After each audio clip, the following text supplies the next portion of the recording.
Nous allons tâcher de ne pas nous noyer pour cette 4e émission de l'Instant Bible, l'émission qui met la Bible à la portée de tous, mais sans pour autant la niveler par le bas. Vous commencez à la connaître. Je suis comme d'habitude avec Élise. Bonjour Élise. Hello. Et avec Karl. Bienvenue Karl. Salut. Content de vous avoir. Quoique quand on réfléchit un petit peu au sujet, ça va être un petit peu compliqué. On va parler donc, comme je le disais, du déluge. Et on va se plonger directement dans le texte avec la lecture plongée. Oui. Avec ces premiers versets de Genèse au chapitre 6. Et est-ce que, Élise, tu pourrais nous lire, s'il te plaît, les versets 1 à 6. Lorsque les hommes eurent commencé à se multiplier sur la face de la terre et que des filles leur furent nées, les fils de Dieu virent que les filles des hommes étaient belles, et ils en prirent pour femmes parmi toutes celles qu'ils choisirent. Alors l'Éternel dit : Mon esprit ne restera pas à toujours dans l'homme, car l'homme n'est que chair, et ses jours seront de 120 ans. Les géants étaient sur la terre en ces temps-là, après que les fils de Dieu furent venus vers les filles des hommes, et qu'elles leur eurent donné des enfants. Ce sont ces héros qui furent fameux dans l'Antiquité. L'Éternel vit que la méchanceté des hommes était grande sur la terre, et que toutes les pensées de leur cœur se portaient chaque jour uniquement vers le mal. L'Éternel se repentit d'avoir fait l'homme sur la terre, et il fut affligé en son cœur. Alors c'est un premier texte qui est un petit peu surprenant parce qu'on découvre un Dieu qui d'un seul coup ouvre les yeux sur la réalité de la méchanceté humaine. Alors qu'on parle de Dieu, on imagine habituellement quelqu'un qui sait tout, qui est au courant de tout, qui est donc omniscient. Or, dans ce texte, il semble un petit peu surpris et même dépité de voir que l'être humain prenne une mauvaise voie. Alors, comment est-ce qu'on concilie l'idée d'un Dieu omniscient avec un Dieu qui a une mauvaise surprise d'un seul coup en découvrant que les hommes sont devenus méchants? Comment on gère cette contradiction? Je crois que dans notre dernière émission, nous avons vu qu'il y a une vision païenne de Dieu. Et un aspect, à mon point de vue, de la vision païenne de Dieu, c'est le Dieu je sais tout, le grand Manitou, n'est-ce pas, qui devine tout à l'avance, omniscient, omniprésent dans certains aspects, alors que le texte biblique semble nous parler d'un Dieu qui, en nous donnant une liberté totale, eh bien, se défend d'avoir une télécommande à la main pour savoir ce que nous allons faire. Eh bien, ce que Dieu savait qu'Adam et Ève allaient transgresser, moi je pars du principe, non. C'est ma position. Sans quoi, c'est un jeu de scène, c'est une mise en scène, c'est un coup de théâtre. Je sais que ce que tu vas faire, on va quand même raconter l'histoire, n'est-ce pas? Non. Si ce Dieu... Et ça explique son étonnement devant des êtres qu'il a créés à son image et qui, tout à coup, eh bien, semblent se détourner complètement et aller à l'extrême, n'est-ce pas? C'est la continuité de l'histoire biblique, de Dieu, d'amour, de l'homme toujours ambigu, n'est-ce pas, paradoxal, et un des grands paradoxes ici, justement, cet homme qui crée à l'image de Dieu semble atteindre les abîmes du mal. Très bien, donc je retiens de ton intervention que Dieu donc, ne voit pas forcément ce qui va se passer dans le futur. Ça, c'est ma position. Je sais que ça peut choquer. J'ai même été critiqué pour c'est avoir dit ça. intéressant. Il y a beaucoup de positions différentes sur le sujet et c'est bien de pouvoir garder cette diversité de perspectives. Je trouve ça difficile d'avoir une position parce que Dieu, je ne l'ai pas rencontré pour lui poser directement la question. Peut-être qu'il sait tout, mais le fait de savoir n'empêche pas de faire des constats amers quand ça se passe mal.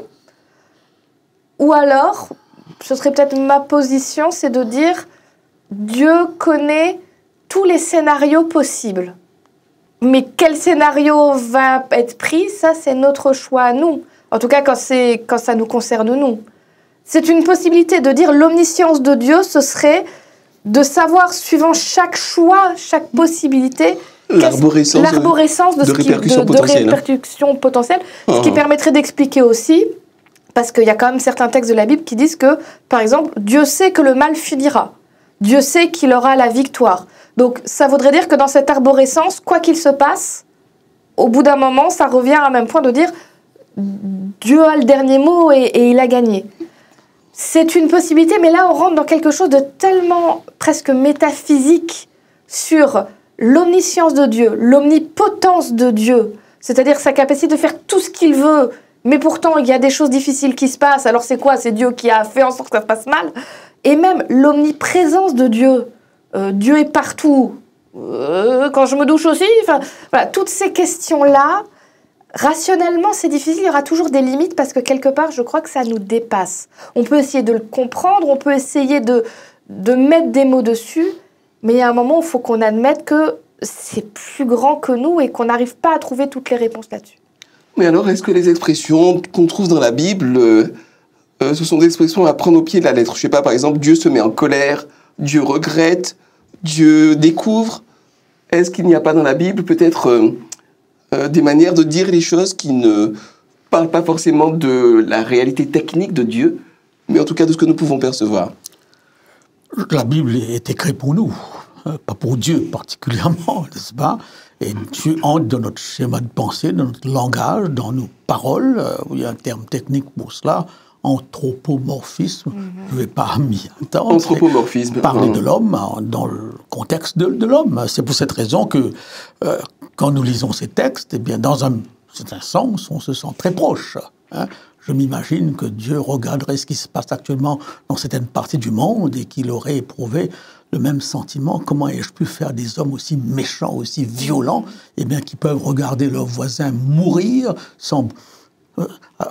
avec une insensibilité inimaginable. N'importe quel père, eh bien, aurait ce type de sentiment. Donc Dieu, c'est intéressant de lire un texte où justement ce Dieu n'est pas comme dans beaucoup de mythologies, eh bien ailleurs ou un ailleurs qui. Je crois qu'il y a une dimension très intéressante ici. Tout à fait, tout à fait. C'est le père qui regrette de voir le chemin que prend le fils, un chemin que le fils choisit lui-même. N'est-ce pas? Et ce Dieu n'intervient pas dans ce choix. Il lui donne toute sa liberté. Donc on est très loin du Dieu qui contrôle tout, qui est responsable de tout, qui cause tout ce qui se passe sur la terre. Hein. Et puis il faut aussi se rappeler que la Bible, telle qu'elle est comprise par les chrétiens, c'est un livre inspiré, c'est-à-dire Dieu a insufflé, a donné des messages, a donné des convictions, a donné des valeurs à des êtres humains qui ont écrit. On est très loin d'un texte qui aurait été dicté par Dieu, qui aurait dit, alors là, tu mets tel mot, telle virgule, tel point. C'est un choix de Dieu de dire, je vais te faire rentrer en relation avec moi, est-ce que tu en comprends, tu vas l'écrire. Ce qui explique qu'il y a aussi une certaine graduation dans la Bible, dans la compréhension de Dieu. On en avait parlé, Karl en avait parlé dans une des précédentes émissions, avec les sacrifices, où Dieu prend un peuple qui a été confronté à un paganisme énorme, et donc petit à petit il lui fait comprendre les choses, mais au début il est très, alors c'est donnant, il faut qu'il y ait du sang qui coule, et au fur et à mesure... Se met à leur niveau. Finalement, on va aller un peu plus loin dans la compréhension. Ça explique aussi que dans l'Ancien Testament particulièrement, où les gens étaient encore très très imprégnés de ce paganisme, donc il y a plein de dieux. D'ailleurs, on trouve plein de fois dans la Bible l'expression « Dieu est le plus grand de tous les dieux ». Je croyais qu'il n'y en avait qu'un seul. Pourquoi tu dis « il est plus grand que les autres » ? Parce que les gens étaient imprégnés de ça, et donc tout vient de Dieu. Il peut se mettre en colère. C'est très humain là, de dire que Dieu est en colère. Mais c'est parce que ça reflète aussi ce que l'homme en comprenait à l'époque. C'est pour ça, ça ne veut pas dire que le texte est faux et qu'il ne faut pas lui faire confiance. Ça veut juste dire qu'il faut le lire avec intelligence, en se rappelant que c'est inspiré par Dieu, mais ça reste des humains avec leurs propres mots, leurs propres conceptions. Leurs propres limites. Leurs propres limites. Et c'est pour ça qu'on retourne sur quelque chose qu'on a déjà dit. Ne lisez pas juste un bout de texte. C'est important de tout lire parce qu'on voit cette graduation, on voit vers où Dieu veut amener les choses. Et plus on lit, plus on se dit « Ah, la violence qu'on voit au début, là, elle est très présente. » Et on a un Dieu où on dit qu'il est très violent. Et plus vous avancez, plus Dieu dit « Non, mais les gars, la violence, c'est pas le but. Et moi, je veux pas aller vers la violence. C'est pas ce que je suis. » Mais si on s'arrête juste à certains points, dont le déluge, qui est un gros point quand même, on se dit « Il est affreux, ce Dieu. » Alors justement, lisons, si vous voulez bien, Genèse 6, versets 7 à 14, si tu veux bien le lire, Karl. Oui. Et l'Éternel dit, j'exterminerai de la face de la terre l'homme que j'ai créé, depuis l'homme jusqu'au bétail, aux reptiles et aux oiseaux du ciel, car je me repens de les avoir faits. Mais Noé trouva grâce aux yeux de l'Éternel. Voici la postérité de Noé, Noé était un homme juste et intègre dans son temps. Noé marchait avec Dieu. Noé engendra 3 fils, Sem, Cam et Japheth. La terre était corrompue devant Dieu. La terre était pleine de violence.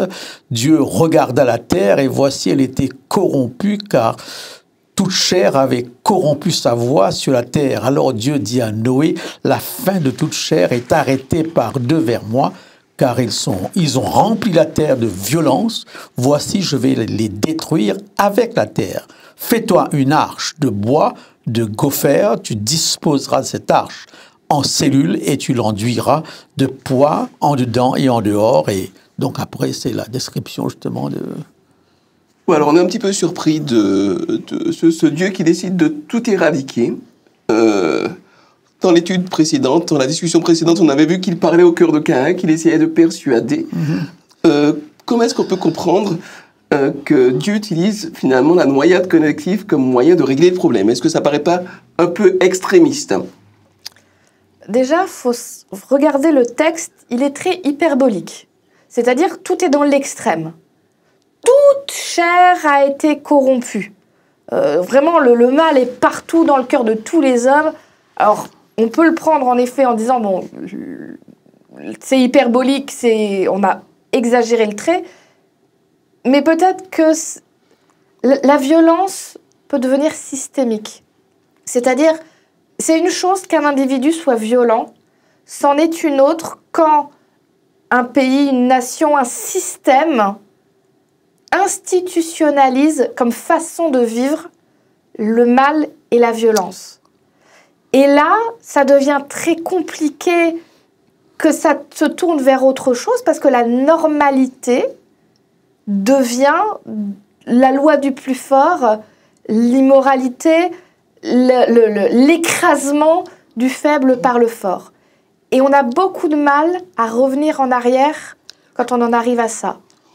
Alors, est-ce que c'est ce qui est décrit là et où Dieu dit « Si je ne fais pas une action drastique et dramatique, ils sont tous perdus. » Parce que la violence, la montée de la violence, ça va très vite. Et en 2 ou 3 générations, on éradique le monde.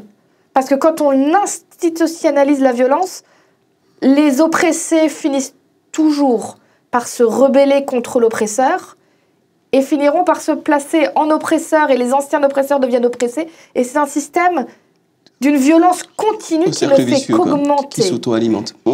Et ça, on a vu assez de dystopies aujourd'hui que les gens imaginent pour savoir que ça finit très très très mal. Alors, est-ce que la question que je me pose, c'est est-ce que Dieu avait un autre choix pour sauver les possibilités de l'humanité que de dire cet endroit-là, avec ce système qui est en train de corrompre et de détruire tout, si je ne l'arrête pas, il n'y a plus rien à sauver. Ouais, c'est une perspective intéressante. Et toi, Karl, qu'est-ce que tu en dis? Moi, je ne suis pas choqué par ça, par le récit. Si le récit met l'accent sur le mal qui est à son comble, hein, toute la terre est pourrie comme un texte moderne le dit, n'est-ce pas? Ça sent mauvais, comme disait mon fils. Ça pue, n'est-ce pas? Donc, dans ces conditions-là, il n'y a qu'une seule solution. Arrêter le massacre. Détruire. Ça ne choque pas parce que nous le faisons aujourd'hui. Avec la Shoah, c'était quoi? Comment expliquer la Shoah? Comment expliquer les génocides? La seule explication, c'est l'homme méchant, la violence humaine qui n'a pas de limite, n'est-ce pas? Et je pense à un théologien qui, après avoir analysé les génocides, disent au-delà de ça, il faut bien qu'on croie qu'il y ait une puissance du mal quelque part pour l'expliquer. La logique humaine n'arrive pas, à moins de se référer à quelque chose qui possède l'homme à un point. Et l'histoire est remplie. Alors Dieu se dit, c'est ce que fait le médecin lorsque le corps ne peut plus être guéri. Eh bien, un conseil médical prend la décision soit de couper la partie, qui ne peut plus être guérie, et personne ne trouve rien à redire là. Hein. Si demain un serial killer se balade à Boularen où j'habite, et que je suis en danger, et que tout le monde est en danger, je serai un des premiers de dire arrêtez-le, exécutez-le. C'est pas un sentiment non chrétien ici. C'est que le mal devient insupportable. Et je trouve que le problème, c'est lorsqu'on s'habitue à un point où on ne réagit pas. Hein? On ne réagit pas. Et on cherche des excuses. Il y a un temps où ça suffit. Et je me rends compte en lisant la Bible que lorsque Dieu va jusqu'à ce point, c'est qu'il n'y a rien à faire. Et il est le seul capable de dire qu'il n'y a rien à faire. Déjà, en tant qu'être humain, il nous arrive de croire, pouvoir dire qu'il n'y a plus rien à faire. Hein? Mais nous sommes limités. Mais seul Dieu est ce chirurgien qui voit qu'il n'y a plus de solution. Et l'espoir ici, c'est qu'il y a quand même un reste quelque part. Et ça, c'est encore un aspect de la Bible qui va toujours démontrer qu'il y a toujours deux catégories. Et il y a une catégorie qui quand même... et Dieu va relancer l'humanité, refaire à partir de ce rejeton ou de ce petit morceau qui reste encore et sur quoi on peut bâtir. Et puis, je pense qu'on n'imagine pas la violence qui pouvait exister à l'époque. On peut dire ce qu'on veut sur le christianisme ou sur la chrétienté, dans ce qu'elle a fait dans l'histoire, c'est pas tout beau, c'est pas tout rose. Il n'empêche que les valeurs là, du christianisme se sont imposées dans une bonne partie du monde. Et si aujourd'hui, on a des lois, par exemple, sur comment faire la guerre, qu'est-ce qui est acceptable, qu'est-ce qui n'est pas acceptable, on ne peut pas faire certaines choses aux populations, ça vient beaucoup des valeurs chrétiennes. Et même comme ça, on a du mal à le respecter dans l'histoire actuelle. Maintenant, on se replace dans une époque, et ça on peut le voir un peu plus tard avec ce qui se passait en Mésopotamie ou dans les pays comme ça, où il n'y a pas cette idée de dire on doit respecter la vie humaine, même ne serait-ce que de ceux qui sont de la ville voisine, qui à l'époque c'était déjà l'étranger. Ça veut dire qu'il y avait, on trouve déjà dans les récits bibliques, entre autres dans ce qu'on appelle les petits prophètes, les reproches que Dieu fait à certains pays. Rien que quand je vois ça, je ne vais pas rentrer trop dans les détails, mais quand je vois ce que je te reproche, c'est que tu as ouvert le ventre des femmes enceintes pour en sortir les fœtus, que tu as mis des gens sur des herses et que tu les as tirés sur des... Je rentre pas plus dans les détails que ça. Ça, c'est déjà, pour moi, une horreur inimaginable. Et je me dis, c'était encore pire ce qu'il faisait à l'époque. Comme dit Karl, il y a un moment où assez, c'est plus possible, ce n'est plus supportable. Je crois qu'on ne peut même pas imaginer ce qui devait se passer pour que Dieu en arrive à cette extrémité-là. Oui. Et là, je souligne quelque chose de très important qui nous échappe parfois, hein, alors que le cœur de ce peuple est complètement tourné vers le mal, il est animé de violence, et bien il est dit, Dieu, par contre, est affligé, lui, au fond de son cœur. C'est une autre vision de Dieu qu'on a ici. Il y a ce côté où il détruit, mais il y a ce côté aussi où il est triste de voir cette situation, n'est-ce pas? Et je pense qu'on peut tous le comprendre. Un père qui sait qu'on va exécuter son enfant peut comprendre qu'on va l'exécuter parce qu'il n'y a pas d'autre solution. Mais ça n'empêche pas qu'au fond de lui, qu'il soit attristé devant... Alors, un Dieu qui s'attriste, je pense à un texte dans le livre d'Osée, c'est un livre Osée, hein, où Dieu regarde Israël, justement, dans son incrédulité, représentée par une femme infidèle, etc. Et dit, j'ai du vague-là, mon cœur est agité. Ce Dieu, avec un cœur qui s'agite, n'est-ce pas, n'est pas le Dieu païen. Toujours, eh bien, fait de marbre, que sais-je. C'est un Dieu d'une sensibilité extraordinaire, et ça ressort quand même de ce texte. Et tout à fait. Et c'est aussi un Dieu qui choisit de porter aussi de la responsabilité dans ce qui se passe. Parce qu'il dit, je me repens d'avoir créé l'homme. Moi, je l'ai créé. Il pourrait très bien dire, ils ont fait n'importe quoi, je me désolidarise de ça, c'est leur problème. Il dit, je prends ma part de responsabilité là-dedans, parce que c'est l'homme que j'ai créé qui tourne mal. Et donc, il cherche aussi une solution avec Noé, en sauvant sa famille, en faisant faire ce bateau, en mettant des animaux, etc. Donc c'est un Dieu qui ressent, qui est affligé et qui dit « c'est mon problème aussi ». Je ne les laisse pas se débrouiller tout seuls, c'est je suis leur père, je m'implique. Alors, il va s'impliquer d'une manière relativement, disons, radicale en Et envoyant un déluge. Tu disais? Et mouillé, d'une façon relativement mouillée. Il va mouiller la chemise. On allège un petit peu hein, l'ambiance. En envoyant un déluge. Alors, écoutez, le texte biblique dit que les eaux ont recouvert l'intégralité du monde jusqu'à être au-dessus des plus hautes montagnes de plus de 10 mètres. Bon. Et il y a des physiciens qui ont calculé que la masse de la Terre, avec toute cette eau excédentaire, l'aurait fait sortir de l'orbite du système solaire. Alors la question que je voudrais vous poser, c'est est-ce qu'il faut prendre ce récit au sérieux d'un point de vue scientifique? Et par ailleurs, est-ce qu'il y a d'autres textes préantiques qui laissent entendre qu'il y a un déluge? Voilà, est-ce que vous avez des éléments à partager avec nous? Dans toutes les civilisations, dans toutes les mythologies, il y a un récit de déluge.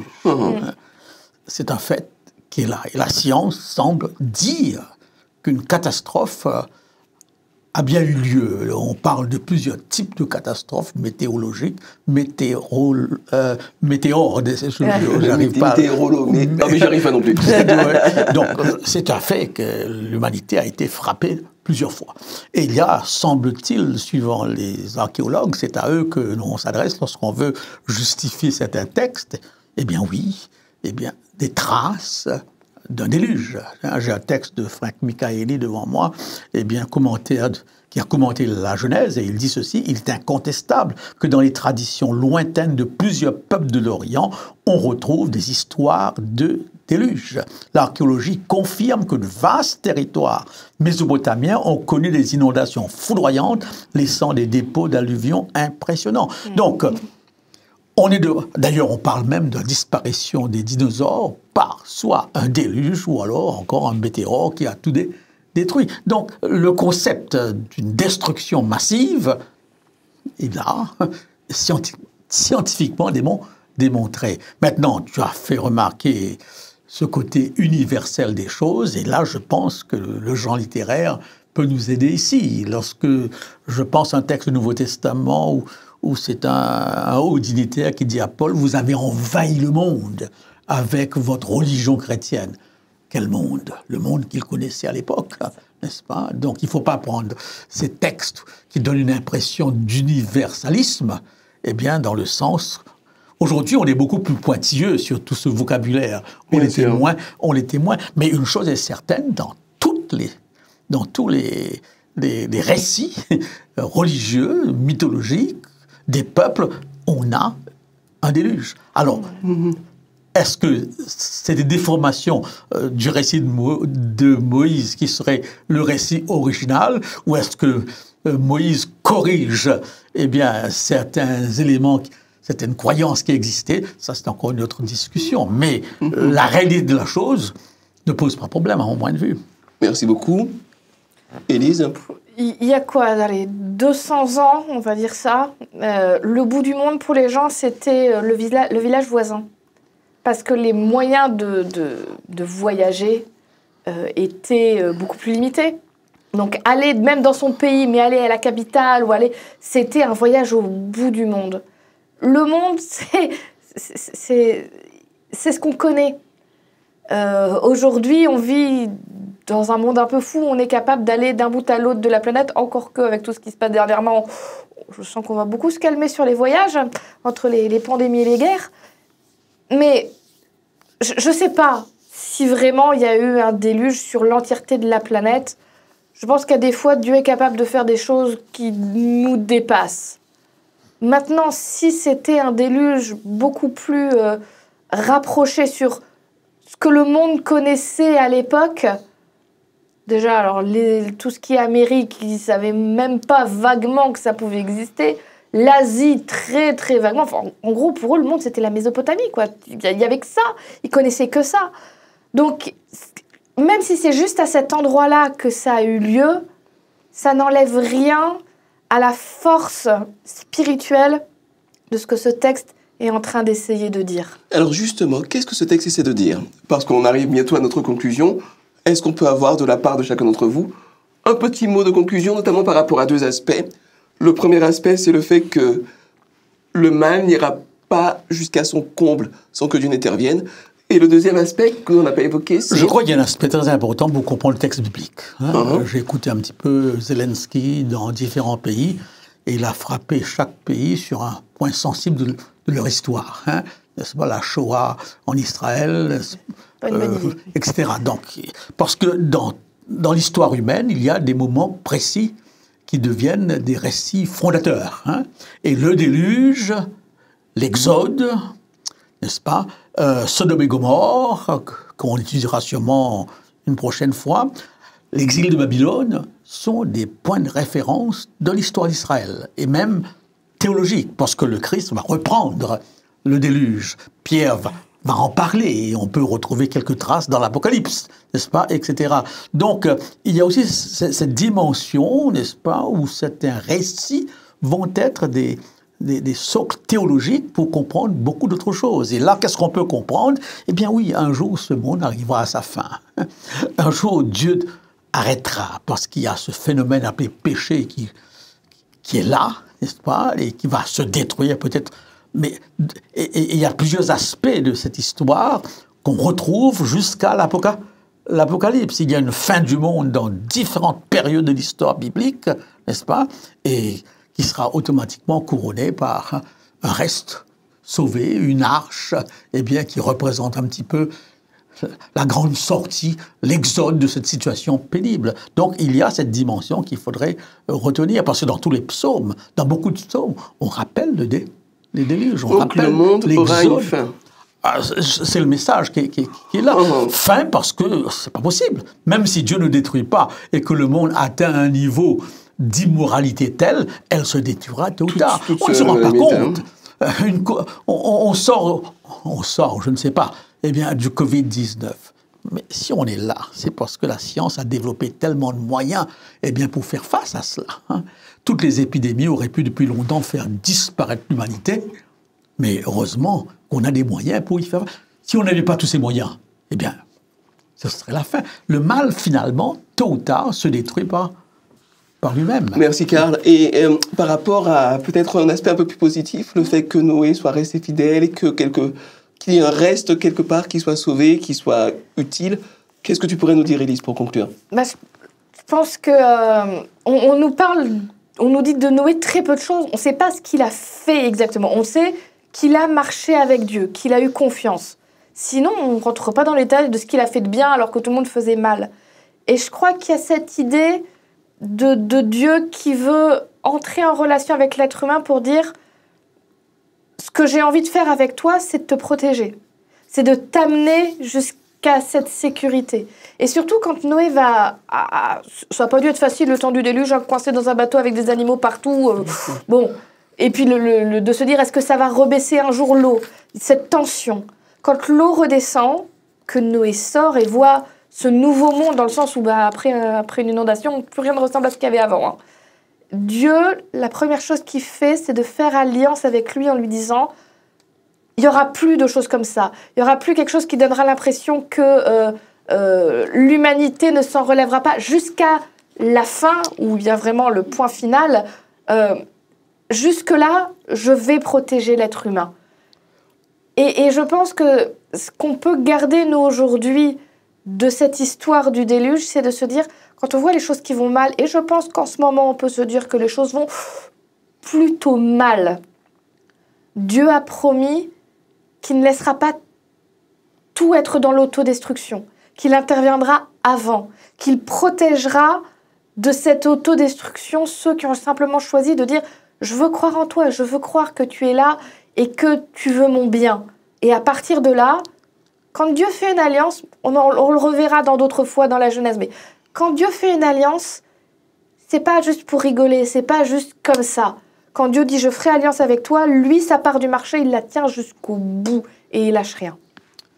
Alors, chers amis, nous espérons que vous avez retenu quelques éléments de réponse et puis aussi nos propres interrogations. C'est cela qu'il y a de fabuleux avec la Bible, c'est que c'est un espace de méditation et de partage infini. Très bientôt, au revoir.